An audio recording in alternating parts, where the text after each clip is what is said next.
नमस्कार। प्रादेशिक समाचार के साथ मैं प्रियंका। पहले मुख्य समाचार। उच्चतम न्यायालय ने कोयला खदानों की नीलामी के केंद्र के फैसले को चुनौती देने वाली झारखंड सरकार की याचिका की सुनवाई 1 सप्ताह के लिए टाल दी। राज्य में कोरोना मरीजों की कुल संख्या बढ़कर हुई 2820, लगभग 73% संक्रमित हुए स्वस्थ। पहली सोमवारी पर राज्य के प्रसिद्ध शिव मंदिरों में दर्शन के लिए वर्चुअल तरीके से शामिल हो रहे हैं श्रद्धालु। और राज्य के कई इलाकों में हुई अच्छी बारिश, अगले 24 घंटों में सभी जिलों में हल्के से मध्यम बारिश का अनुमान। अब समाचार विस्तार से। उच्चतम न्यायालय ने कोयला खदानों की नीलामी के केंद्र के फैसले को चुनौती देने वाली झारखंड सरकार की याचिका की सुनवाई आज 1 सप्ताह के लिए टाल दी। झारखंड सरकार की ओर से वरिष्ठ अधिवक्ता अभिषेक मनु सिंघवी ने न्यायमूर्ति शरद अरविंद बोबड़े, न्यायमूर्ति आर सुभाष रेड्डी की खंडपीठ के समक्ष वीडियो कॉन्फ्रेंसिंग के जरिए दलील दी कि राज्य सरकार ने रिट याचिका के अलावा संविधान के अनुच्छेद 131 के तहत एक मूल वाद याचिका दायर किया है और दोनों की सुनवाई एक साथ होनी है। न्यायमूर्ति श्री बोबड़े ने झारखंड सरकार की ओर से भेजे गए एक पत्र की जानकारी देते हुए मामले की सुनवाई 1 सप्ताह के लिए टाल दी।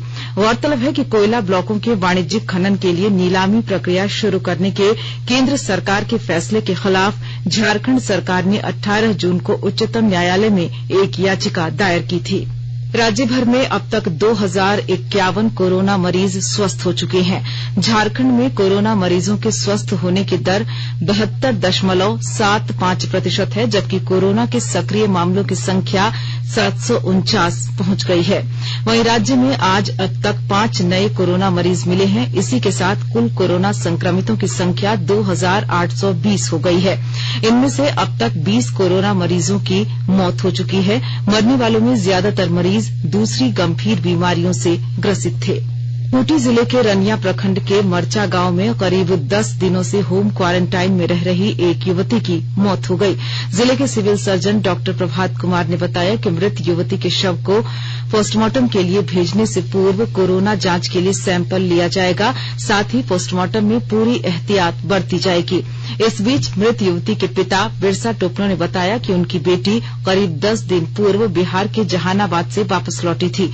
बिहार से लौटने के बाद उसकी स्वास्थ्य जांच कर उसे होम क्वारंटाइन में रहने का निर्देश दिया गया था। देश में अब तक 4,24,433 कोविड रोगी उपचार के बाद स्वस्थ हो चुके हैं। पिछले 24 घंटे में इस वायरस से 15,350 रोगी ठीक हुए हैं। स्वस्थ होने की दर लगभग 61% हो गई है। केंद्रीय स्वास्थ्य मंत्री हर्षवर्धन ने आकाशवाणी से विशेष बातचीत में कहा कि भारत में कोविड से स्वस्थ होने वालों की दर कई विकसित देशों से ज्यादा है। दुमका जिला प्रशासन की पहल पर लॉकडाउन के कारण भूटान में फंसे 87 मजदूरों की आज घर वापसी सुनिश्चित हुई। प्रवासी श्रमिकों की दुमका वापसी पर जिला प्रशासन के वरीय अधिकारियों की देखरेख में इन सभी का स्वास्थ्य परीक्षण किया गया। इन्हें अभी दुमका के इंडोर स्टेडियम में रखा गया है, जहां से स्वास्थ्य जांच एवं डेटा संग्रह के बाद सभी को होम क्वारंटाइन में भेजा जाएगा। इन 87 प्रवासी श्रमिकों में दुमका जिले के रामगढ़ प्रखंड के 57, सरैयाहाट के 9, जामा के 10 तथा जरमुंडी प्रखंड के 7 यानी कुल 83 लोग शामिल हैं। जबकि पाकुड़ जिले के 2, रामगढ़ जिले के 1 और गोड्डा जिले का 1 मजदूर भी इनमें शामिल है। स्वास्थ्य और परिवार कल्याण मंत्रालय ने लोगों को सलाह दी है कि वे नोवल कोरोना वायरस से अपने को सुरक्षित रखने के लिए सभी बुनियादी एहतियाती उपायों का पालन करें और सामाजिक दूरी बनाए रखें। एक रिपोर्ट। सरकार ने कहा है कि आवश्यक वस्तुओं की पर्याप्त आपूर्ति जारी है और लोगों को चिंता करने की कोई जरूरत नहीं है। लोगों को सलाह दी जाती है कि वे आवश्यक वस्तुओं और चिकित्सा सामानों की खरीदारी करते समय धैर्य रखें और शांत रहें। आवश्यक वस्तुओं को खरीदने के लिए बार बार बाहर निकलने से बचें। साथ ही लोगों से हाथ मिलाने और गले लगने से भी बचना चाहिए। बाजार, मेडिकल स्टोर और अस्पतालों में लोग कम से कम 1 मीटर की दूरी बनाए रखें। घर पर गैर जरूरी सामाजिक समारोह से बचा जाना चाहिए और घर पर मेहमानों को नहीं बुलाना चाहिए। लोगों को अपनी आंख, नाक और मुंह छूने से बचना चाहिए और लगातार हाथ साफ करते रहना चाहिए। हाथ को दोनों तरफ से कम 20 सेकंड तक रगड़कर धोना चाहिए। यदि कोई व्यक्ति खांसी या बुखार से पीड़ित है तो वह दूसरों के संपर्क में आने से बचे और डॉक्टर से तुरंत परामर्श ले। स्वास्थ्य मंत्रालय ने कोरोना वायरस के बारे में जानकारी के लिए एक टोल फ्री नंबर 1075 जारी किया है। इधर राज्य सरकार की ओर से भी कई दिशा निर्देश जारी किए गए हैं। इस सिलसिले में सरकार ने हेल्पलाइन नंबर 181 जारी किया है। सरकार ने कहा है कि कोरोना वायरस से संदिग्ध तौर पर संक्रमित कोई व्यक्ति पाया जाता है तो इसकी सूचना 0651 जो रांची का कोड है और टेलीफोन नंबर 2261-000 तथा 2261-002 के अलावा फैक्स नंबर 2261-856 और मोबाइल नंबर 9955837428 पर दी जा सकती है। आकाशवाणी रांची भी आपसे अपील करता है कि कोविड-19 के संक्रमण से बचने और अन्य लोगों को सुरक्षित रखने के लिए कृपया घर पर ही रहें और सरकारी दिशा निर्देशों का पालन करें। आकाशवाणी के ताजा तरीन समाचारों के लिए आप हमारी वेबसाइट newsonair.com पर लॉग ऑन कर सकते हैं। ताजा समाचार ट्विटर @AIR न्यूज अलर्ट्स और Facebook page all India radio news पर भी उपलब्ध है। आप प्रादेशिक समाचार एकांश के ट्विटर अकाउंट @AIR News_Ranchi और Facebook page AIR news Ranchi के अलावा YouTube channel regional news unit Ranchi पर भी हमारे बुलेटिन सुन सकते हैं। प्रादेशिक समाचार आप आकाशवाणी रांची से सुन रहे हैं। पहली सोमवारी के साथ आज से सावन माह की शुरुआत हो गई। इस बार कोरोना संकट को लेकर लोगों की सुरक्षा का ध्यान रखते हुए इस साल देवघर में श्रावणी मेले का आयोजन नहीं हो रहा है। राज्य सरकार ने श्रद्धालुओं के लिए बाबाधाम और बासुकीनाथ में भगवान की पूजा के ऑनलाइन दर्शन की व्यवस्था की है। आज से पूरे सावन श्रद्धालुओं के लिए सुबह होने वाली सरकारी पूजा और शाम की श्रृंगार पूजा का टेलीविजन चैनलों और वेब चैनलों पर सीधा प्रसारण किया जा रहा है। इस दौरान श्रद्धालु भी ऑनलाइन पूजा कर सकेंगे। इधर रांची के पहाड़ी मंदिर में भी भक्तों के प्रवेश पर रोक है। मंदिर परिसर से बाबा की पूजा अर्चना का ऑनलाइन प्रसारण किया जा रहा है।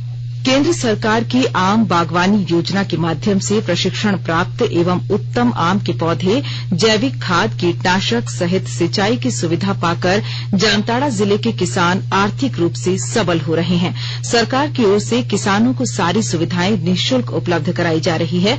कृषि विज्ञान केंद्र जामताड़ा के माध्यम से प्रशिक्षण प्राप्त कर आम बागवानी के साथ साथ मिश्रित खेती कर किसान खुश हैं। कृषि विज्ञान केंद्र के वैज्ञानिक संजीव कुमार ने बताया कि बागवानी योजना लोगों को रोजगार से जोड़ने में सफल साबित हो रहा है। बागवानी में आम के तरफ भी ध्यान दे रहे हैं किसान। तो जो किसान हमारे अग्रणीय हैं, हम लोग उनका उपयोग प्रशिक्षण के लिए भी करते हैं कि वो दूसरे को भी बताएं और जो अपनी तकनीक उपयोग कर रहे हैं वो और किसानों को बता करके जोड़े, समूह के माध्यम से खेती करें। ये किसानों में बहुत अच्छी सोच उजागर हुआ है और उनकी समझ से किसान की आय तिगुनी चौगुनी हो रही है।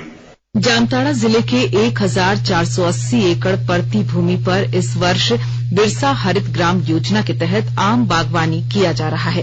जिले के उप विकास आयुक्त नागेंद्र कुमार सिन्हा ने बताया कि योजना के लिए गड्ढे खोदे जा चुके हैं। मेड़बंदी का कार्य पूर्ण करा लिया गया है। बहुत जल्द पौधरोपण किया जाएगा।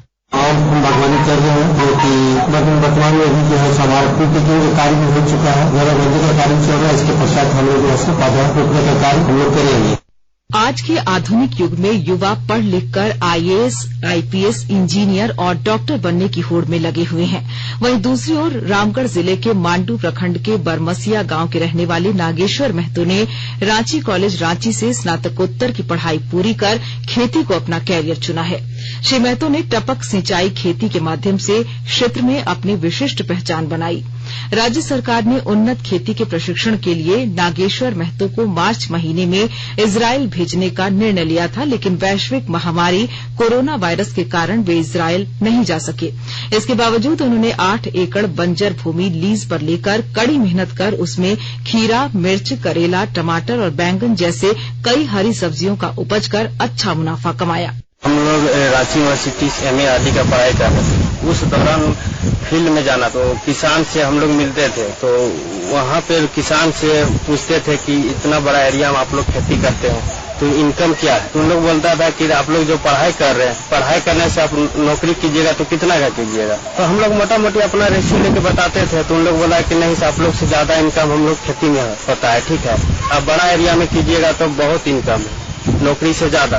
तो उस दौरान हमको लगा कि मेरा भी पढ़ाई खत्म होगा, उसके बाद हम भी खेती करेंगे।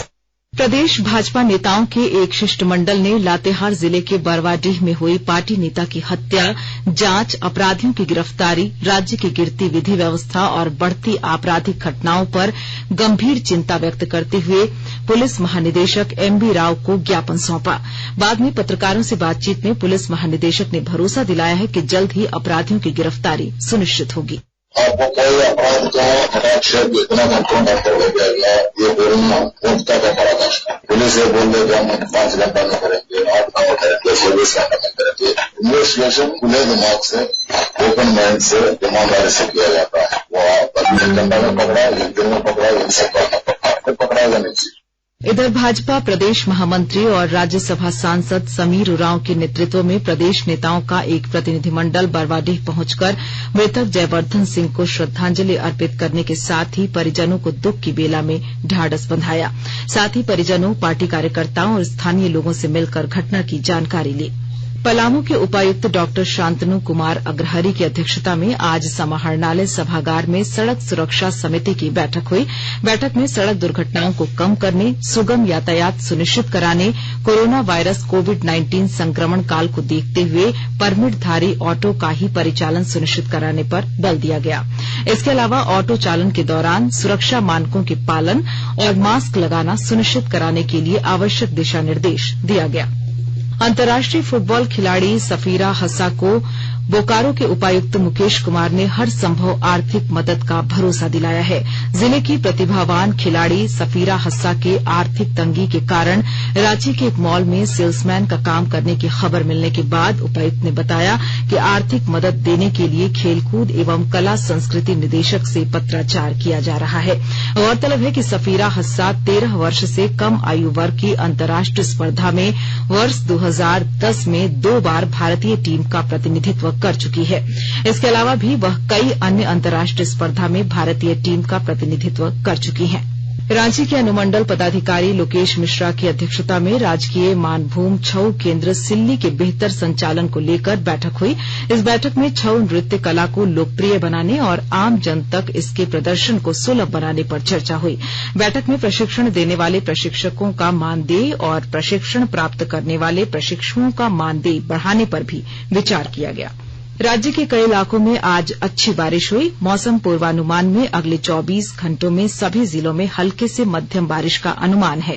रांची स्थित भारतीय मौसम विज्ञान केंद्र से मिली जानकारी के अनुसार पिछले 24 घंटे में झारखंड में मानसून सक्रिय रहा। इस दौरान सबसे अधिक बारिश लातेहार में करीब 62 मिलीमीटर हुई। और अब संक्षिप्त खबर।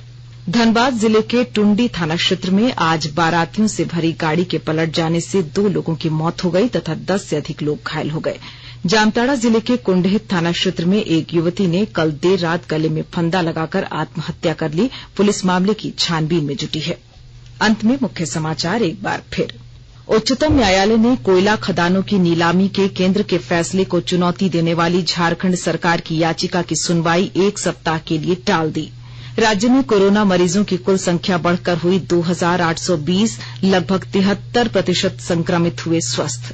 श्रावण मास की पहली सोमवारी पर राज्य के प्रसिद्ध शिव मंदिरों में दर्शन के लिए वर्चुअल तरीके से शामिल हो रहे हैं श्रद्धालु।